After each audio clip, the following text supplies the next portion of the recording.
Hi നമസ്കാരം. ഇന്ന് ഏറെ ഔഷധ ഗുണമുള്ള മുരിങ്ങയിലയുടെ ഒരു റെസിപ്പിയാണ് ഞാനിന്നിവിടെ കാണിക്കാൻ പോകുന്നത്.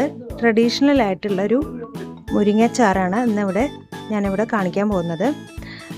ഇത് അമ്മ പണ്ടുകാലത്ത് ഉണ്ടാക്കുന്ന രീതിയിൽ ചെയ്യുന്നതാണ് ഇന്നത്തെ വീഡിയോയിൽ ഞാൻ കാണിക്കുന്നത്. ഇത് തേങ്ങയൊന്നും ഇതിന് ആവശ്യമില്ല. ഔഷധ ഗുണമുള്ള ഒരു രീതിയിലാണത് തയ്യാറാക്കിയിരിക്കുന്നത്. വളരെ ടേസ്റ്റിയുമാണ്, വളരെ സിമ്പിളുമാണ്, പെട്ടെന്ന് തയ്യാറാക്കിയെടുക്കാൻ പറ്റും. ഇപ്പോൾ തേങ്ങയും ഒരുപാട് പരിപ്പൊന്നും ആവശ്യമില്ല. വളരെ കുറച്ച് പരിപ്പും മല്ലിപ്പൊടിയും ഒക്കെ മാത്രമേ ആവശ്യമുള്ളൂ. ഇത് കണ്ടോ, കറിക്ക് നല്ല കൊഴുപ്പുണ്ട്, കാണുമ്പോൾ തന്നെ അറിയാലോ. എങ്ങനെയാണ് നമുക്കിത് ഉണ്ടാക്കുന്നത് നോക്കിയാലോ. ഞാനിവിടെ 3 പിടി മുരിങ്ങയില എടുത്തിട്ടുണ്ട്. 1/2 കപ്പ് പരിപ്പ് വേവിച്ചെടുത്തിട്ടുണ്ട്. പരിപ്പ് നന്നായിട്ട് വെന്ത് കിട്ടണം.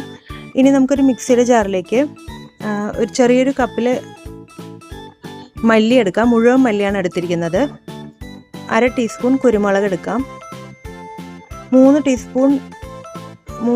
ടേബിൾ സ്പൂൺ മല്ലിയാണ് എടുത്തിരിക്കുന്നത്. ഇതിലേക്ക് 3 വറ്റൽമുളകും കുറച്ച് വെള്ളം കൂടി ചേർത്തത് നല്ലപോലെ അരച്ചെടുക്കാം. ആദ്യം നമുക്കിതൊന്ന് ഇത് മാത്രമായിട്ടൊന്ന് അരച്ചെടുക്കാം. ഇനി ഇതിലേക്ക് കുറച്ച് ചെറിയ ഉള്ളി കൂടി ചേർക്കാനുണ്ട്. ഇപ്പോൾ ഇതുപോലെ അരഞ്ഞ് കിട്ടിയിട്ടുണ്ട്. ഇനി ഇതിലേക്ക് മീഡിയം വലുപ്പത്തിലുള്ള 3 ചെറിയ ഉള്ളി കൂടി ചേർത്തിട്ട് അരച്ചെടുക്കാം.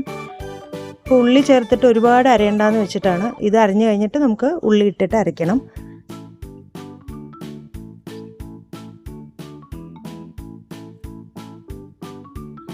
ഇതാണ് അതിലേക്കുള്ള മസാല. ഇതുപോലെ അരച്ചെടുക്കണം. ഇനി നമുക്ക് ഒരു ചട്ടിയിലേക്ക് മുരിങ്ങയില ചേർത്ത് കൊടുക്കാം.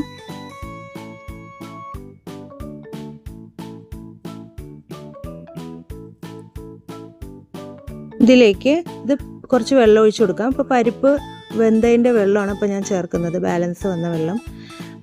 ഇതിലേക്ക് 1/2 ടീസ്പൂൺ മഞ്ഞൾപ്പൊടി ചേർത്ത് കൊടുക്കാം.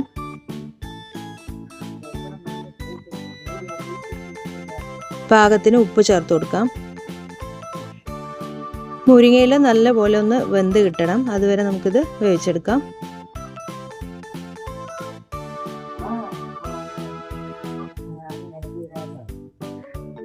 മുരിങ്ങയില വേവുന്നതിന് മുമ്പ് തന്നെ നമുക്ക് മസാല അരച്ചത് കൂടി ഇതിലേക്ക് ചേർക്കാം.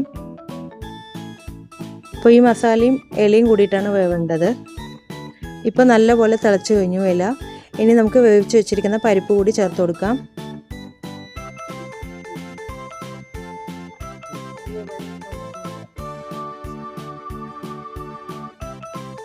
ഇപ്പോൾ ശരീരത്തിൽ രക്തക്കുറവുള്ളവർക്കും വൈറ്റമിൻ സി ഇതിൻ്റെയൊക്കെ കുറവുള്ളവർക്കും ഏറ്റവും ഉത്തമമാണ് ആഴ്ചയിൽ ഒരു ദിവസമെങ്കിലും ഇലക്കറികൾ കഴിക്കുന്നത്. അപ്പോൾ മുരിങ്ങയില വീട്ടിലുള്ളവർക്ക് ഇതുപോലെ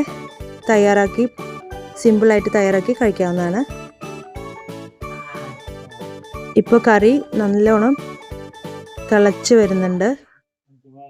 വന്നിട്ടുണ്ട്. ഇനി ഇതിലേക്ക് നമുക്ക് താളിച്ച് ചേർക്കണം. അപ്പോൾ ചെറിയുള്ളി മൂപ്പിച്ചിട്ടാണ് നമ്മളിതിലേക്ക് താളിച്ച് ചേർക്കുന്നത്. ഇപ്പോൾ കടുകല്ല ഇടുന്നത്, ചെറിയ ഉള്ളിയും ഒരു വറ്റൽമുളകുമാണ് ചേർക്കുന്നത്.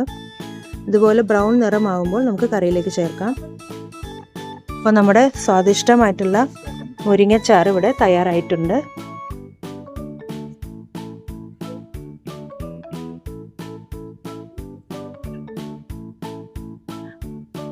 അപ്പോൾ എല്ലാവരും ഒന്ന് ട്രൈ ചെയ്ത് നോക്കണം.